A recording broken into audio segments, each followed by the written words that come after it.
It's there. So yeah, so I've been very excited since your book party about your new book, right? So congratulations, first of all. We Thank you. month two, and you have a book that's fully published. I feel like I need to do more. I need to do more. So your book, so welcome. This is probably your first time on the show to talk about your favorite topic, all things media literacy. And your book is called Media Literacy in Action. So I wanted our audience to really, this is the big book. It is a big book. To we especially in the time that we in where they're like, I was reading about you and they're like, Renee Hobbs is like the ultimate expert in this area to really share with us in terms of why this book. This is the second edition, right? And that it's still such a relevant issue that you're like, we need a new revised version. So what inspired you to say we need this new version? Well, media literacy is a moving target, Marie. Mhm. It changes, and it changes in response to changes in technology and culture and society. And so that's kind of what makes media literacy so much fun to teach. Yes. But it's not like math, which, multiplication Mhm. was the same as Over and multiplication over. is multiplication, right? So when media literacy is at its best, it's because it seems relevant to Mhm. people's lived experience in daily life. Yes. So it was very clear to me that this book needed an update. First of all, to deal with generative AI and the rise of this very powerful tool that kind of has machines and humans collaborating creatively, right? With all the kind of unknown implications for how it will affect our economy, the workforce, the ethical issues, and the nature of human machine collaboration. So that was a big motivation. Every chapter now has a focus on generative AI. And of course, the political context as Mm. we become even more polarized, right? And so I had to tackle that head on in terms of helping students understand how media systems and society contribute to polarization and how media literacy can help depolarize. Yeah, I mean, So media those are is some. a fun topic, and we said that early. It's a good conversation starter, right? For everything. So whether you on the same page, you agree on things, there's always something happening. But I can see with the change going on where some teachers or others might be like, I don't even know how to tackle this because it's so new. Like the AI piece, it's one of those area, almost like social media platform where I can see particularly adults saying like, oh my God, I don't know what to do with this. Yeah. And delegating it and saying, oh, this is for that young generation or those young people and not see that it fits and it's something we need to learn about. So it's almost like a refresher because there are Yeah. people who've been teaching it and I know people are already teaching the text is now required reading in some classrooms, happily required readings. For me, as someone who's not teaching media literacy in a traditional way, because I'm always questioning like, is this me? Can I really do it? But I like that it wasn't like textbook. Like I love that the graphics that you use, it's colorful. You use one of my favorite language, which is GIFs and memes in there. Well, I'm like, oh, I know what this is. I see SpongeBob. And I'm like, it clicks better and it's visual. Like I'm a visual learner. So as I'm looking at it and I'm like, it's not a lot of text and I can connect it and see like, okay, where can I find that information? And then Marie, I'm so glad you noticed that because you know what? Every image in the book, and there are hundreds and hundreds of them, right, has a question next to it. yeah, Because not only are we visual learners, but we are curious people. And the question attracts our attention. And so I've said in my talks about this book, you could run the class just off the pictures and yeah, the questions. I know I can. I know I definitely can. But also it's colorful, right? A lot of books is just black text throughout. Like even the cover is fun because you use my favorite color. And so the idea of like media in action and you get the red where you can't even get away from looking at it and the idea of questioning the media, right? So it's not just doing or analyzing, but those reflective questions is for you to really think. And Yeah. if you're already thinking, I think you can think even deeper in terms of like, okay, what does this really mean? Especially now, I feel like there are times where it doesn't seem relevant, but I'm glad that, but media literacy is year round for you. It's literally 365. Yeah. 365. You don't Yeah. need to wait for an event or Yeah. for something to happen to say this is the conversation. Right. And so you've been in this field, I would say, for a very long time. Have you seen a shift where now more people, more educators, or even more parents, or even young people are saying this is as relevant as English and math, as something we should be learning, or even math in terms of like money, as a conversation to be had, like everything else in our lives? Yeah. Yeah. The fake news crisis of 2016 did a lot of good for media literacy because it raised its awareness as um, a citizenship skill, right? Whereas before 2016, it was always understood, media literacy was always understood as a literacy practice, like it's a type of reading. It's a Mm-hmm. type of critical reading you do or critical writing that you do. But now, after the problem with propaganda and disinformation, uh, more and more people are. It's not as hard to sell media literacy as it used to be. People get it. Yeah, They understand that this is an important set of skills. And I think also we have a new thing to worry about too, right? yeah, So when there's a new technology like generative AI, we always have this tension between being afraid of it yeah. and then also seeing its potential. Right, right. And that's an important dialectic, right? To recognize that we need dialogue and discussion and conversation and questions to understand how to minimize the risks and maximize the benefits. Yeah. So on one hand, I see, and because we're in that space, people get it. There are some people who get it. What have you heard or observed for the people who still, I think there's a resistance. There is sometimes a backlash where this is there is a, I don't know if it's an interest, whether it's intentional or not, where you still have to convince that this is something that's necessary in a world, right? Like you've exposed me to other places who are doing it as a country and as a city, as a state, where they're just like, we know this is important, where it's not a fight. And I feel like sometime in some spaces it's still a fight. Why do you think people are resisting the idea of both the young people and adults and everyone being media literate and being critical thinkers? Like, why is that something to fight against? Well, nobody fights against every critical thinking. Who could be opposed to that, right? That's a good thing. Yeah. Everybody thinks that's a good thing. Okay. Where people get edgy is this idea that to engage in critical thinking, you have to talk about values and ideology. Mm. And values and ideology, well, that opens up questions about faith, about who you trust, who you believe, who you distrust, about pleasure and where you find it. And so media literacy always means that conversations about values and ideology will come into the classroom. Okay. And some teachers and some parents are nervous about that, right? Some people are nervous that the teacher will impose her values and ideology on the students and indoctrinate them. Others are afraid that students will run away with the show. And now they'll be like, well, even in this book, there's a chapter in the book at the end of the chapter on the need to be media literate about pornography, Mm. right? Because pornography is a real thing, and being a critical thinker about pornography is super important to your mental, physical health and your sexual health, right? So the topics and issues that media literacy wants us to engage with can be threatening if you dislike, disrespect, distrust popular culture. If you think popular culture is the enemy, then media literacy is going to be a little bit scary to you. Yeah.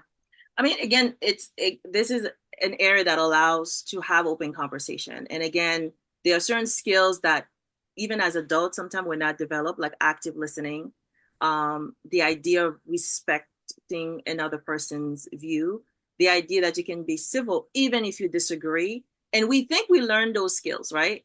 And even as adults, to be able to have conversation with people who may not see certain things and be able to not just hear, but listen to see it. Because a lot of the issues we're dealing with right now is because there hasn't been a space for someone to really express and learn things they don't know. We assume you're going to know. You're just going to know.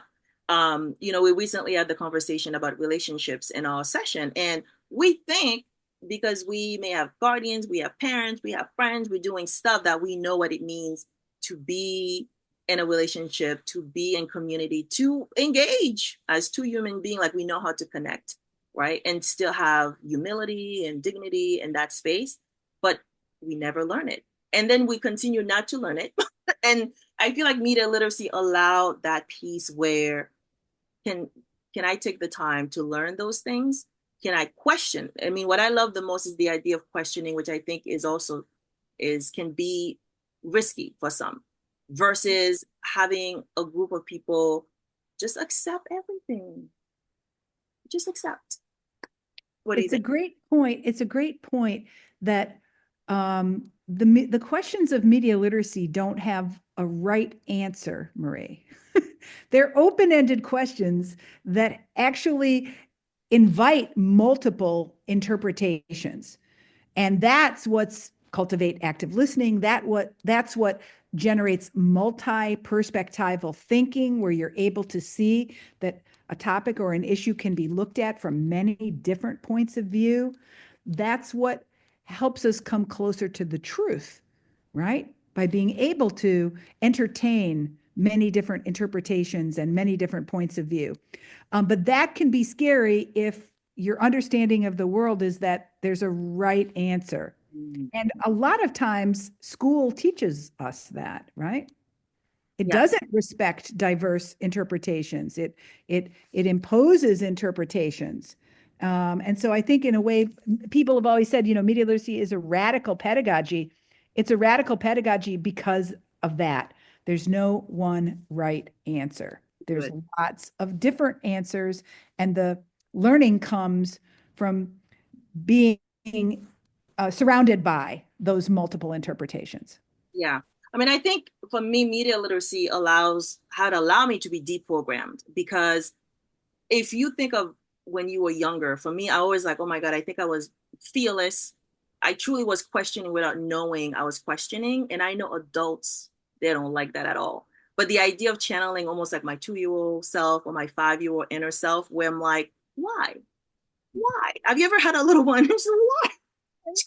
Until you like explain. And I think we live in a world where just accept what I say, or me accepting what you say without any sort of saying anything more for me to understand where is that coming from, like that dialogue we talk about, right? How do we share that, where if I say to you, why is that the case, why do you think this way, where did you how did you learn this is such and such, right? And I think media literacy allowed me to say, I can ask questions and it's not a sign of disrespect. Again, that's a culture thing as well, where you cannot question adult, even as an adult, you cannot question authority. And we've been trained and programmed and conditioned to simply conform and go along with stuff. And I think media literacy almost give you permission to say, you know why? And for you to question it, not just I'm not questioning other people first, me, like, why do you think this way? Why is this the way it is when you're doing certain things? And because later in life, you notice it's like, oh my God, you just accepted things as, and it affects everything. It's not just within that, but in anything that you never question, like, why am I doing this? And why is it important to me? Like, again, how people define certain things, I feel like, but I'm lucky, I feel like I started so early versus later. So for the people who are like, I don't know anything, which I've had, where they're like, I don't know anything about it. What would you say to them in terms of there is room, or is media literacy something where you have to go somewhere to learn? Like the teachers, for example, I know the work you've been in, it's in a way thinking about how do we still expand media literacy, and how you're doing that now in terms of like those who may want to learn how to do this. Like, where do we go to continue your work as part of the legacy that you've been carving for such a long time. Yeah, yeah. So, it's so interesting because right now there's a lot of media literacy organizations. And of course, I invite your listeners to go to the Media Education Lab. And we have a lot of free resources and sort of handouts and ways to get started with media literacy. The 5 critical questions are a great way to get started because look around you. Your world is surrounded with media. You're consuming media so much. So just take a little time to ask those 5 critical questions. Who's the author? Who made this message? What's their purpose? Who's the target audience? How are they getting my attention? Mhm. Right? What are the values that are embedded in this message? How might different people interpret this message different from me? And the most important critical question from my experience is what is left out? So Mhm. it turns out that it's almost like a way to start thinking about your own thinking, to notice things, right? And it's just a heightened consciousness. So media literacy is like a heightened consciousness of your own interaction with media.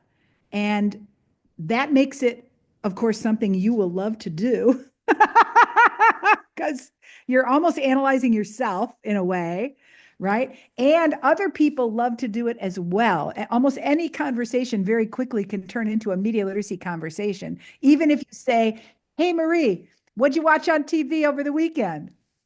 Yeah, or listen to or anything. And I think that's why, for me, that's my favorite question too. But then I like the action part of, it's already in the title, right? In terms of, okay, we learning this stuff, we analyzing it now, questioning. So what's next? It's my favorite question because something is always missing, right? Like who's missing, what's left out, like you're saying, and how do we make sure that what's left out is now included?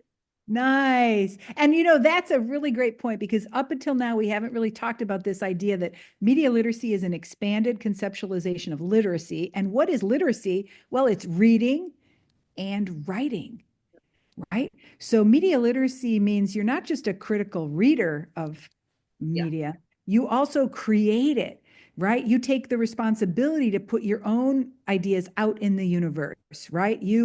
Have the courage to create.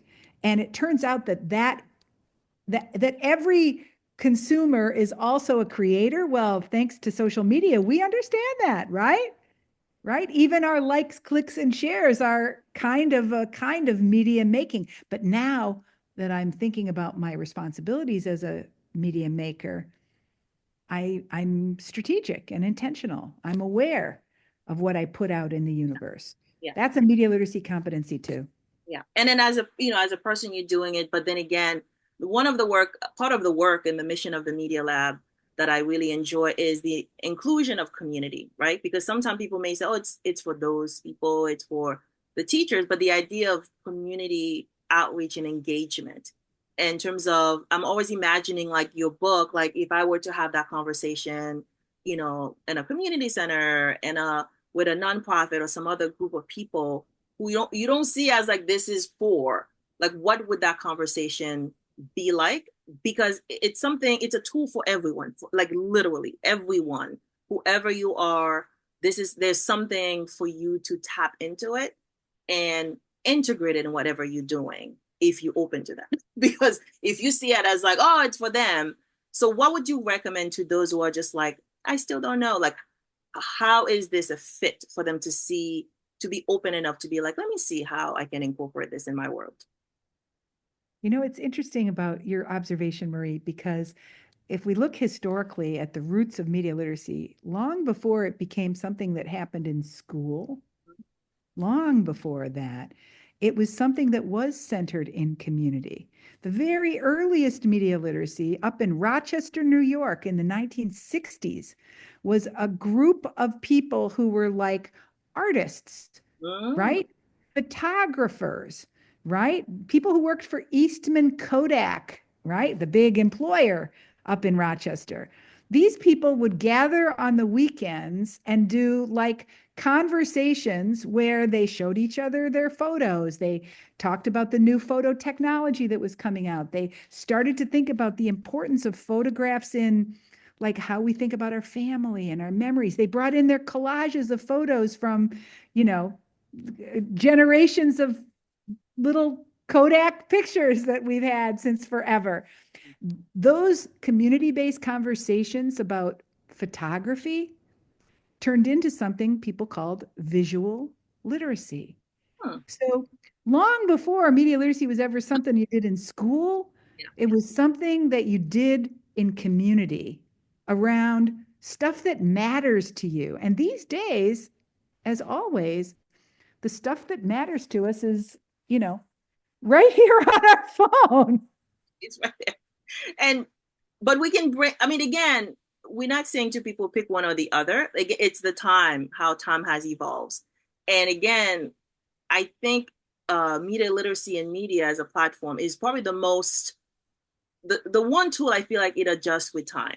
It's always, whether it's the art, it's always a mirror, I feel. It's always a mirror. And how do you use it? How do you use it? But then how do you create sort of like the newer mirror that truly reflects you? If you feel like the mirror of the world doesn't, you don't have to necessarily say, okay, it is what it is, but now I can create my own.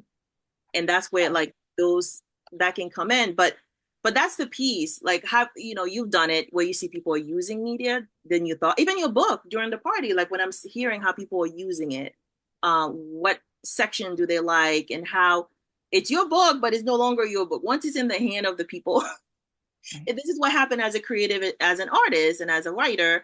You like, I did this, and you had your thoughts why certain things were there, and then you see how the reader and the teachers and the creators are like using it. What has surprised you? Last one. What has surprised you recently where people are like, oh, I'm doing this? With the Well, one of the best surprises is, of course, getting to meet people like you, right? Because you are also you're creating community using the power of media, and you're doing it in a way that is actually sort of extends your expertise and it builds your networks and also then like opens the door even wider, right? To more participation. And I feel like, that's